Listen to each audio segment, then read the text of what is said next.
Hi, you're listening to Designing Yourself. This is Paul McAleer. And this is Whitney Hess. And today, one of the things that we really wanted to talk about was this idea of being empty and the idea of stealing and not stealing and really what that means. And it's funny because, as usual, we were talking about this before we started recording, and it's really kind of hard to pin down a little bit because I think we can both agree that the idea of stealing in and of itself, that physical act, is wrong, right? Well, it is certainly unlawful, and It's so as unlawful. as a result, we think of it as being wrong, and in many religions and in spiritual traditions, I think it would be considered immoral as well. But it's still a tough thing to define. Yeah. So that's the thing that we were kind of grappling with here is this idea of how do you define this idea of stealing and working against that idea of stealing and non-stealing specifically. So one of the things that I read recently and found really interesting was this concept of taking it beyond just the physical. There's the idea that, yeah, there's, when it comes to stealing a physical thing, there are laws and there are moral questions around whether that's right or not. And then the other side of that, though, are the non physical components of that. Like if we are basically seeing ourselves as empty in some way or deficient in some way, and we kind of want to fill that somehow. It's a little harder to stick with. It's a little more woo, as I would be want to say. So the idea, though, is that if I am feeling down on a day, for instance, I'm feeling really low, I might want to be high energy for some reason or put myself in a place where I feel more quote unquote normal. And so I might look to steal that energy from somebody else. That means I might want to put them down. I might want to, try to act like I'm in charge of them in some way. I might like to, yell at them or correct them or do something to kind of boost myself. And within the context of what I've seen about this idea of non-stealing, I really see that in that same light. In that case, I'm really taking somebody else's energy away from them in a sense and trying to make it my own, even though it may or may not succeed. That's something that I might do in that situation. I think this is incredibly common in relationships, mostly because we're not conscious of it. And so much of what we talk about, you and I, is about becoming conscious about these things, because once you have an awareness, then suddenly you recognize how often it's happening, and now you have the power to do something about it. But Right. in relationships, even in my relationship with Frederick, which I would consider to be in the upper echelon of relationships, if I could be so bold to make such a claim, but I feel like we have such a phenomenal relationship, and I find that this happens with us, often, where we're very used to relying on one another for the other person's energy or the other person's enthusiasm or support. And there are times when one of us is experiencing a high because of something that's going on with work or something that's going on with family or friends, or just something is like really building one of us up, and the other one isn't feeling so good and is trying to experience that same high to be there with the other person, but just can't. And like a jealousy of some kind can develop.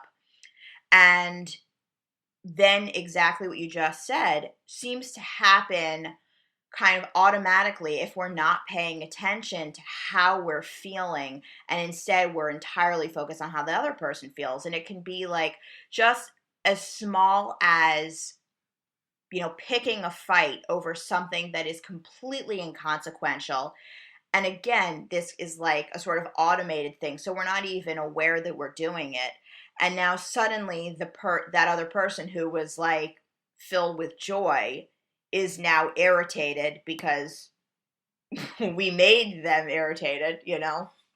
And Now it's like this little bit of satisfaction, like, oh, I still can have control, or I still can, I can level the playing field or something, versus this feeling of a lack that comes when someone that you care about so deeply, and sometimes this happens when even in like work situations where a colleague is experiencing something that you're not experiencing, there's this feeling of, oh, well, at least I could steal away that person's energy, even if I'm not benefiting from it. So I guess I wonder if there's some kind of difference in stealing when it comes to taking away from someone, even if we ourselves are not benefiting from it, or is it only stealing if we get the benefit of the thing? That's a great question. And I see it as stealing no matter what, because the way that I hear that with that scenario and with a coworker, for instance, that you gave, and thinking about my own times when I've done these things, it feels like it's something that should benefit me, right? Because if I'm feeling bad, or if I'm feeling in a certain way, or I'm feeling attached to the way that things should be in this current moment, or what have you, then if they don't go that way, there's a part of me that absolutely wants to correct that, that wants to try to get it as close to that way as possible, right? And so it will, and if I'm, I'm saying it, if I give it permission to do that, if I give that part of me permission to go ahead and do that, there is I wouldn't necessarily say a full satisfaction, but there is something that that part gets out of it. That part is thrilled then that A, got that attention, and B, could go ahead and try to pull that energy from somebody else. Putting aside the right or wrong question for a moment. So in that case, there's still that idea that, okay, I did this and I did it great, and now I feel better. But holistically, I don't feel better at all. And again, the other person's going to probably feel a lot worse in that scenario. So in those cases, I still see that even if things don't go out the way that I fully plan, if in this very vain attempt to feel better about myself, I take somebody else's positive energy and kind of try to feed off of that, and it doesn't really work well. Boy, I still don't see that as a good thing overall. But for that Right, particular because you've taken it from the other person.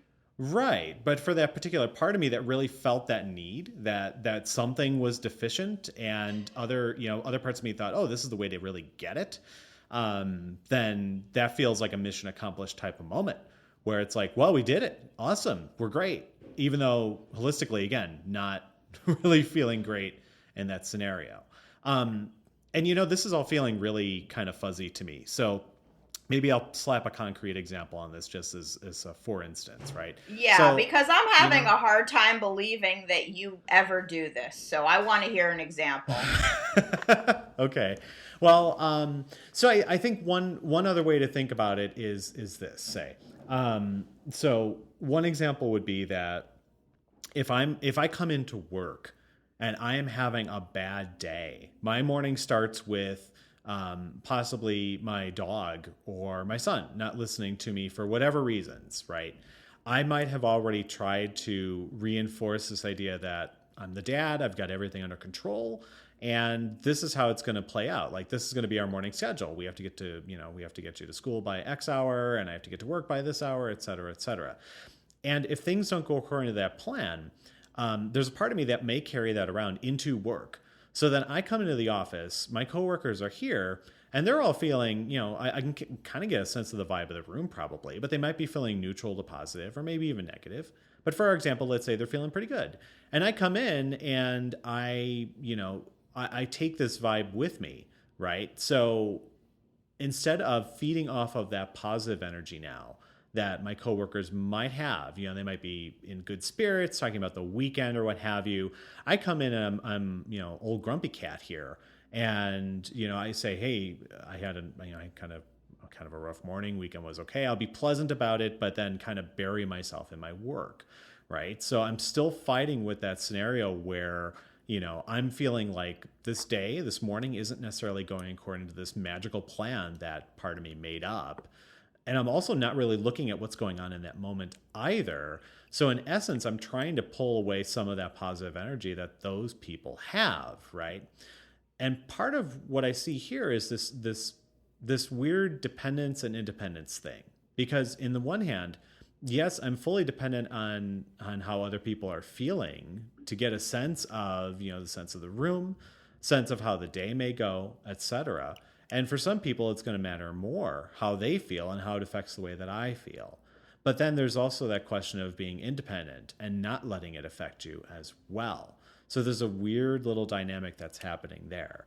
But in those days when I feel really kind of down on myself in that morning, or just feeling like things are not going my way, whatever my way is, that's something that can absolutely have an impact from either my coworkers or them on me as well.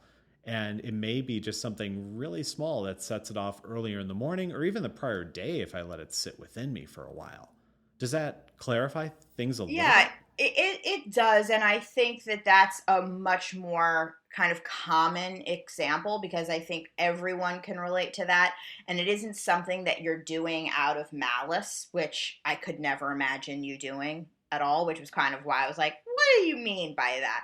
But what I'm getting from what you're saying is that this kind of independence or dependence thing, I actually see it as being that we're all dependent on one another. And that even when you call it independence, I think what you mean is accepting that you're not having a good day, that there is something you don't have today that other people do, and that being okay. And feeling like, you know what, today is just my day to be in a slump.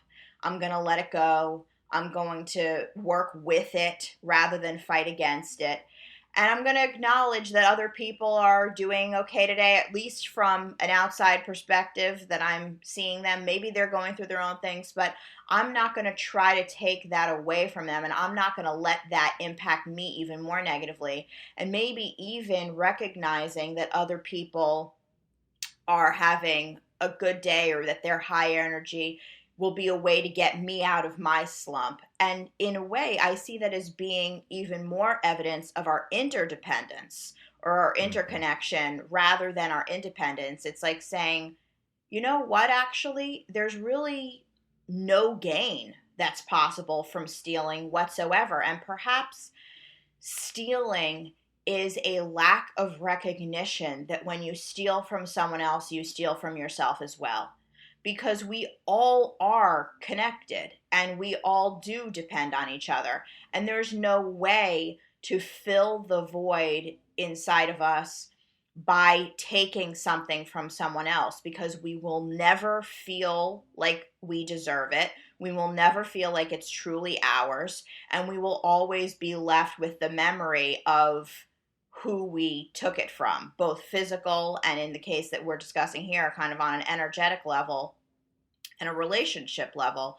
So I wonder if the idea of thou shalt not steal, kind of as a religious and societal concept, is really in the recognition that when you do steal, you steal from everyone.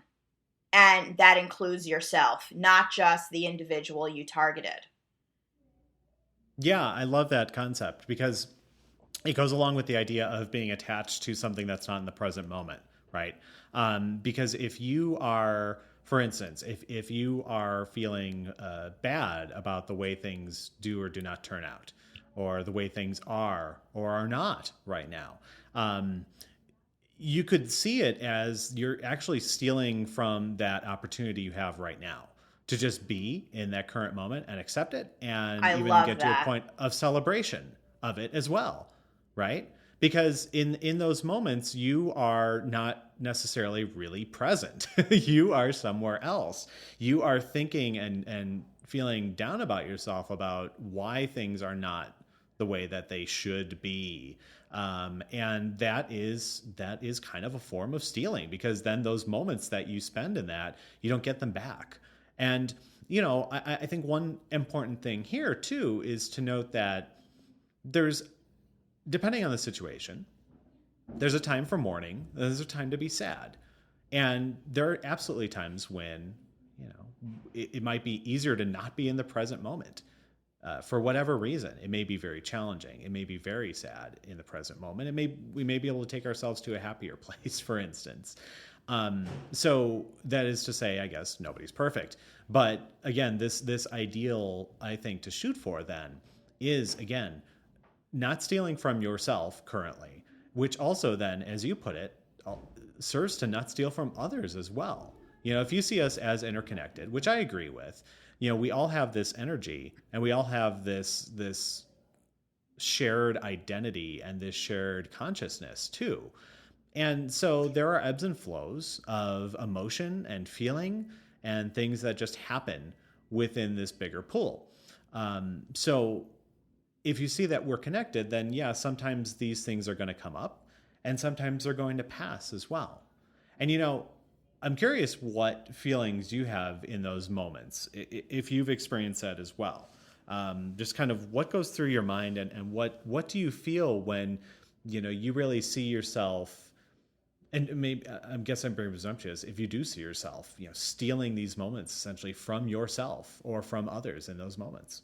I am really fascinated by this concept that stealing is when we are lacking presence of mind.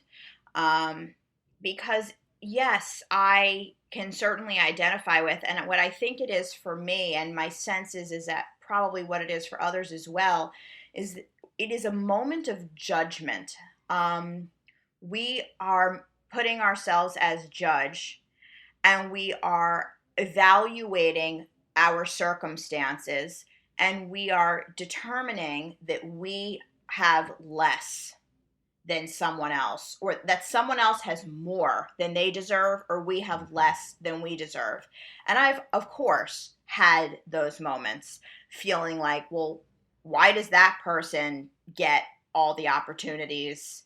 They're not even that good. They're not even that nice. They're not even that smart. I mean, the irony is amazing. But of course, I've had those feelings, and the opposite being true of, I deserve more than this. I deserve better than this. And then feeling really motivated, I guess would be the word to use, to actively change that.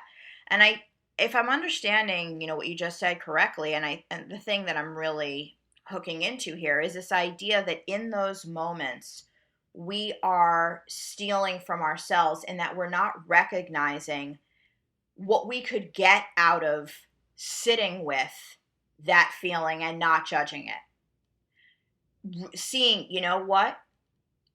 There are these other opportunities out there, and it's not my time. Apparently, it's not my time. It's that other person's time. Happy for that other person, and happy for me. I'm not going to be upset with my circumstances.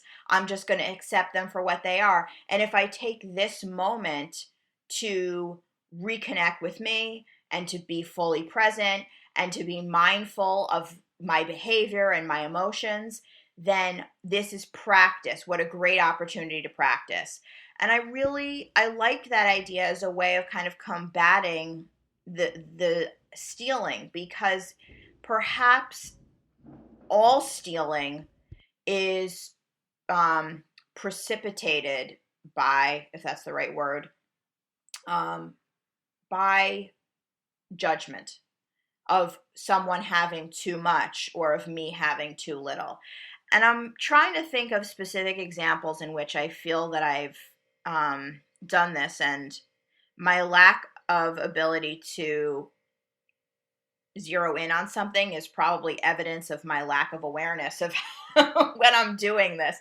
But when I think about me and stealing, I'm immediately reminded of my wonderful grandmother, Ruth, who was my dearest friend and passed 10 years ago. And I hate to speak ill of her, but I will.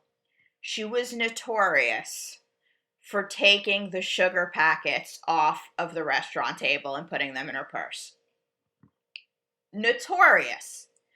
You know, she saw, like, anytime we went to a diner or a restaurant and there was extra sugar packets on the table, she took that whole thing and she dumped it in her purse. And I guess I never really saw that as stealing, because it's not as if the sugar was on the menu.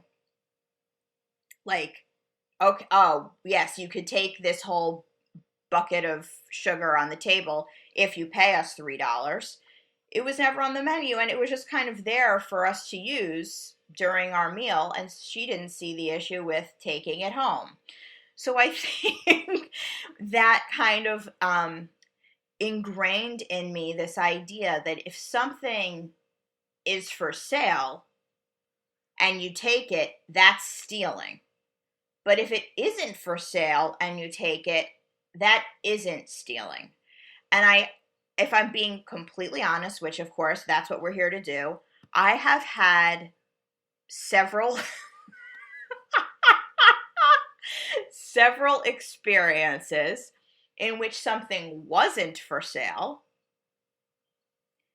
that I wanted and thought, what would be the harm in picking that up? Like I'll give you an example. This is a totally benign example because I don't want to incriminate myself, but like when I go to the beach, every time I'm at the beach, I can spend an hour, 2 hours picking up seashells and rocks and stones and all kinds of things that I find on the beach. And by the time I'm done, I will have a bucket of shells. And when I was a kid, I used to do this everywhere we went, and then I would come home and like my dad would help me put them in a glass jar of some kind, and we had these shells all over the house. And I hadn't done it for many years, but then recently I started doing it again. And I was driving around in my car with like a ball jar of shells from a beach that we went to in Mexico last year for my birthday, so about a year ago. And all of a sudden, I was like looking at it and I was cleaning out the car and I felt deeply guilty for what I had done. Now, this might sound ridiculous because maybe a lot of people take shells from the beach, but these were part of the landscape.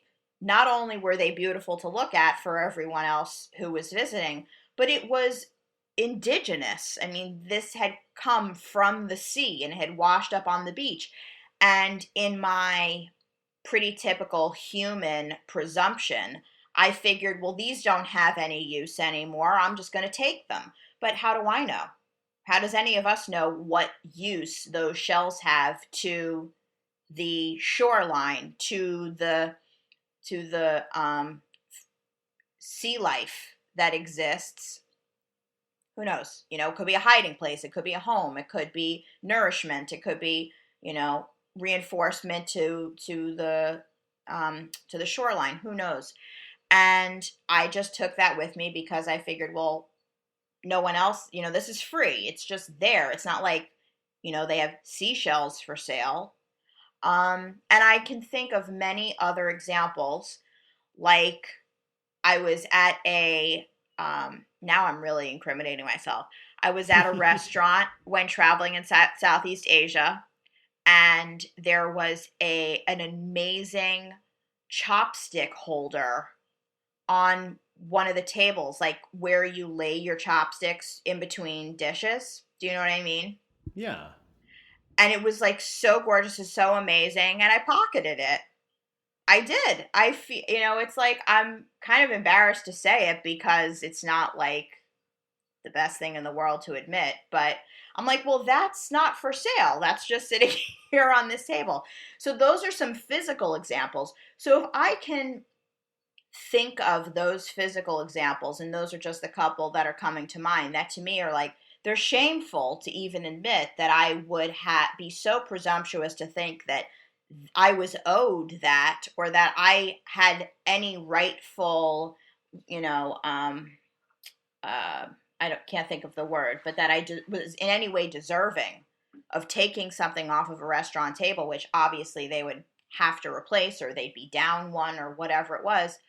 Um, I can't imagine how many examples there must be of me stealing something that's non-physical from someone, like energetically, the way that we were discussing. I can very easily think of examples where friends and family and coworkers have done that. And as soon as we started talking, I was thinking about someone that we spent some time with recently who was feeling left out of a conversation that others of us were having and was constantly interrupting to tell their own story that had absolutely no relevance to anything that we were talking about, and how frustrating it was because they kept, stealing the attention, so to speak. And it was negatively affecting everyone because it was ruining the flow of conversation that we were all in. And we were kind of getting to like the punchline of the conversation finally. And then it just was like a huge letdown almost. And then all of the negative feelings that we all must have felt about the person who was doing the interrupting. I'm sure I've been that person, but it seems so much more challenging to think of those kinds of examples for myself than it does the physical examples, which perhaps in our society we put more of an emphasis on the physical, like that stealing means a very physical thing or very tangible thing. And so I was more conscious of when I was breaking that rule, that law, that moral, than I am in the more subtle ways in which I'm probably breaking it all day, every day. So I admire your ability to recognize that this is something, that you've done, but I get the sense that you probably don't steal the attention or steal energy from people nearly as much as you say that you do, or that the example would imply. Yeah, and I appreciate that, and I'm simply not sure because a lot of the time I notice it after the fact. When I replay things in my head, which admittedly takes me out of the present moment, that's when I really start to analyze it. Right, my brain really starts to look at it and say, "Oh, this is what you did, and this is how it affected others," and it really kind of spins things up sometimes. So I think though that the interesting thing about your seashell story was that it really made me think about the way that we interact with other people and the environment, because it could be argued that us being here at all is something that really interferes with other things that are happening. Right, we don't know the natural course of those seashells, what it would have been if you had not gone to the beach and picked them up and put them in your ball jar and carried them around and had them in the car and stuff like that. Very evocative image, by the way, because I think lots of people have done that. I mean, that's something that we do. Like, we take pine cones from the forest, and there was a rock that was in my garden that I found that was almost perfectly round, and it's beautiful. And I have no idea how it got there, but now I cleaned it up and I have it on my dresser now, so I can see it every day.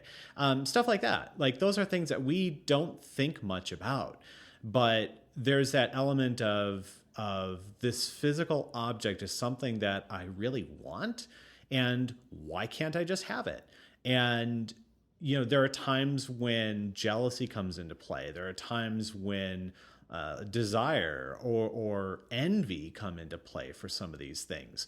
And I think it's a lot easier for us with physical objects because we can put value on that in a more arguably universal sense. Like, if somebody takes I'm going to backtrack on myself because you can't really put a price on seashells, I guess. But if somebody takes something like a computer or a phone or something like that, you can say, okay, well, that thing costs about $1,000 or costs $500 or what have you. And you can say that and people immediately get that value. So that's clear, right? So if somebody steals something, it's $500. Okay, you got to file an insurance claim. It was worth $500. Boom. But in the case of the conversation that you mentioned, for instance, if somebody is looking to, intentionally or not, steal other people's opportunity to talk, or steal their opportunity to feel something within the context of that conversation, or even just make a connection. We don't have a universal way to say, well, that was $42 right there, so you owe me $42. We don't Right. have that type of figure around it that feels universal, because it varies from person to person. And we're all carrying these things throughout the course of a day. And whatever value it is at that moment may vary just depending on how we're doing. At the start of my day coming into work, it may have been more valuable to other people to keep that positive vibe going, even though I didn't have one. But then later in the day, it might have meant a lot more to me to help preserve that positivity and, in fact, feed off of it for myself, if I can, without doing it from a very, stealing perspective, but more from a connection perspective. So I think part of it really is us being able to relate to physical objects a lot more, simply because there's an established value around that stuff. And it's something that we feel is fairly universal, even though, $500 for me might have a different value for you versus someone who, has, $1 million a year versus someone who doesn't have any money at all. But there's still that same system in place there. What I think you're touching upon is this, the value that we place on giving ourselves what we feel we don't have is sometimes significantly greater than the value that we place on just accepting and being happy with what we do have. Our society really values getting more, more. We want more happiness. We want more money. We want more things. We put a tremendous value on more. And I can't help but think of Sheryl Crow's line, it's not having what you want, it's wanting what you've got. And I don't know that that's a value that is really encouraged in our society very much. Like, just wanting what you've got, that what you have already is exactly what you're meant to have. Let's work on appreciating and accepting that more, versus this belief that if I get something else, it will make me happy. If I get that next job, if I get the promotion, if I get that thing from that website, if I get that new car, if I get that new relationship, whatever it is, then I'll be happy. And we know that it's never enough. So, I appreciate what you're saying, that there's just you can't put a price tag on any of this, and the attempt to is futile anyway. So, what if we could feel that feeling that you get when you pick up the perfectly round rock and you're so in awe of it that you have to take it with you and clean it up and put it on your dresser, which, by the way, is precisely an experience that I've had 20 times in my life, where I'm just so in awe of this thing from nature, I have to make it mine. Yes. What if we could feel just as excited and just as in awe of nature by putting that rock back exactly where we found it? Yeah. Wow, what a world that would be. But it's just not something that is encouraged or perpetuated. And maybe this one conversation can create a sea change. What do you think? Maybe. I think so. This has been fantastic, Whitney. This has given me a lot to think about. And it's also made me reconsider the stuff that I was planning on buying later this week. So, thanks. Thank you, as always. Thank you for your insights, Paul. Of course, Whitney. And we will talk again soon. All right, take care. You too. Bye. Bye. Our thanks this week to our transcript sponsor, RightPoint. RightPoint is a digital agency specializing in user research, custom UX, and creative for brands. Headquartered in Chicago, RightPoint also has offices in Denver and Detroit and provides their services throughout the country. For more information, visit rightpoint.com.